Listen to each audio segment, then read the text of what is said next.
Indian News 24-hour. News 18 Politics 7 minutes read Sonia Gandhi R. confers with party leader Sharad Pawar before the start of a party meeting in New Delhi. Reuters, we have 272 and more are coming. These were the words used by Sonia Gandhi before the media in the forecourt of the Rashtrapati Bhavan after pulling down the Atal Bihari Vajpayee government by just one vote in early 1999, triggering a political upheaval, including in the Congress party. The dramatic announcement by Sonia virtually projected her as the prime ministerial candidate of the Grand Old Party. This had shocked many both within and outside the party, finally culminating in a rebellion by Sharad Pawar, PA Sangma and Tariq Anwar. That was April 21, 1999. She met the then-President K.R. Narayanan and staked the claim within a year after joining active politics.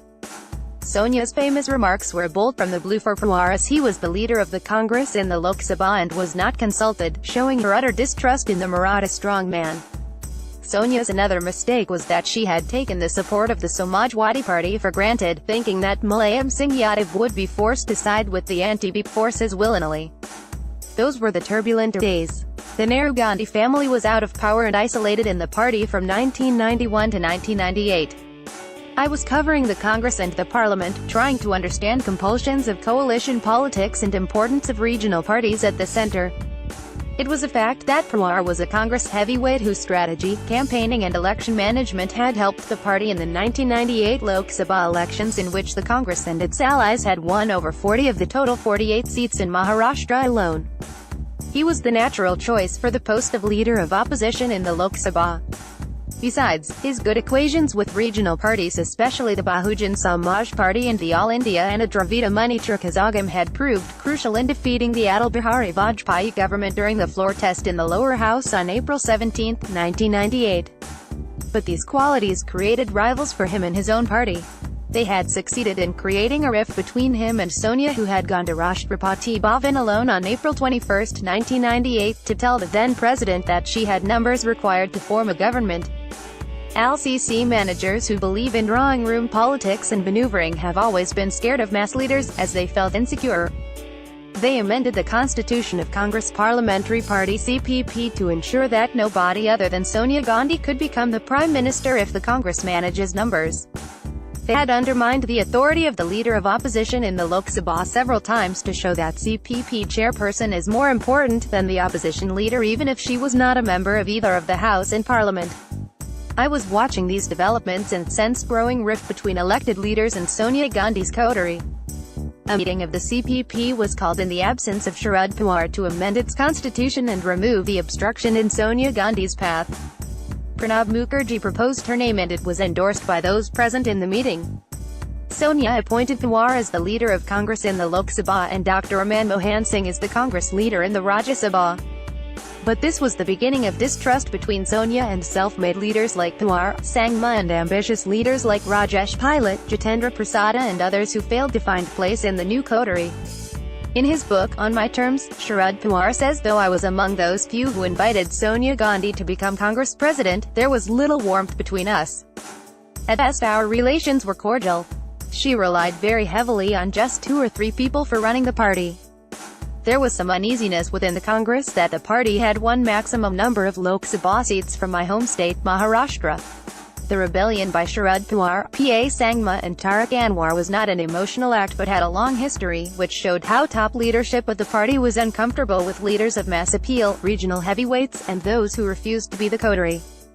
Before this rebellion, Mamata Banerjee quit the Congress and floated her own Trinamool Congress, which would one day end the long rule of Marxists in West Bengal on its own.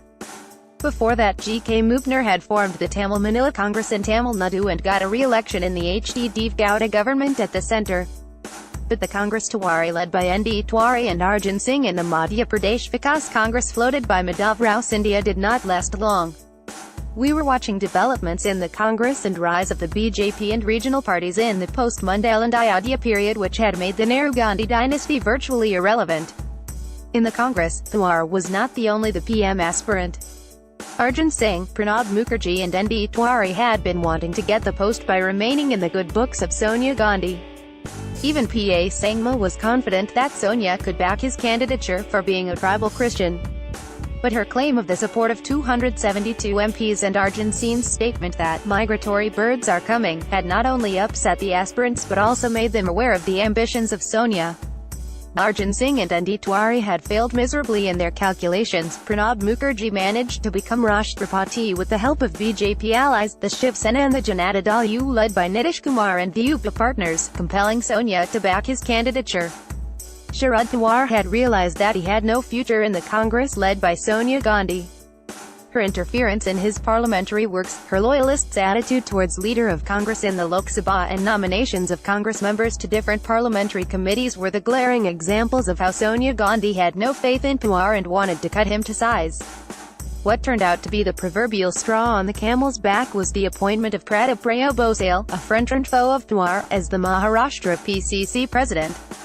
Before the final breakup, Pawar had hosted a party for the journalists at his residence at Gurudwara Rakabganj Road in New Delhi but didn't give any clue about the impending rebellion.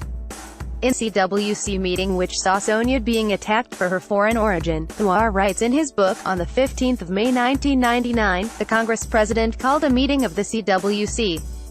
For no apparent reason, she suddenly pulled out a sheet of paper and read aloud, "I was born outside India.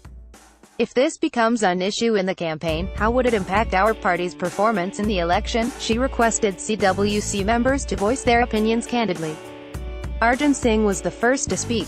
"You may be a foreigner by birth but you become a domicile of this country after marriage. You did not leave even after your husband and mother-in-law were assassinated. Just as you embraced this country, the people of India also have accepted you as one of them. For them, you are the Rashtrapati, the mother of the nation. You alone deserve to lead the nation and the party." Arjun Singh more or less set the tone of the speeches that followed. A.K. Antony, Ghulam Nabi Azad and Ambika Soni went all out to express their loyalty. Then came the turn of P.A. Singh. He was believed to be very close to Sonia, so what he said was totally unexpected for many. There is no doubt that Sonia Gandhi's foreign origin will be made a big issue in the election. It will be foolish on our part to say there will be no impact if we are criticized for choosing a foreigner to lead us when the party has so many able people. We shall have to devise a strategy to counter the criticism, he said.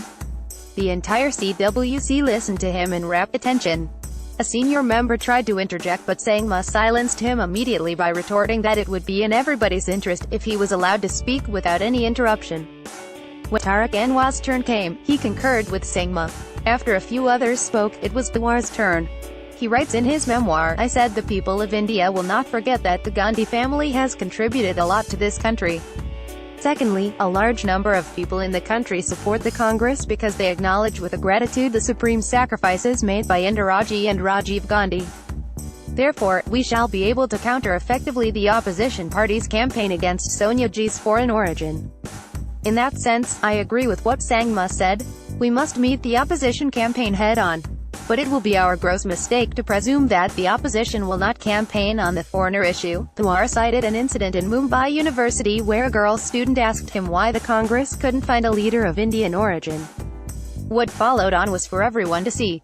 Author is a senior journalist who covered Congress party for over 3 decades. Congress President Sharad Pawar Sonia Gandhi read full article next story.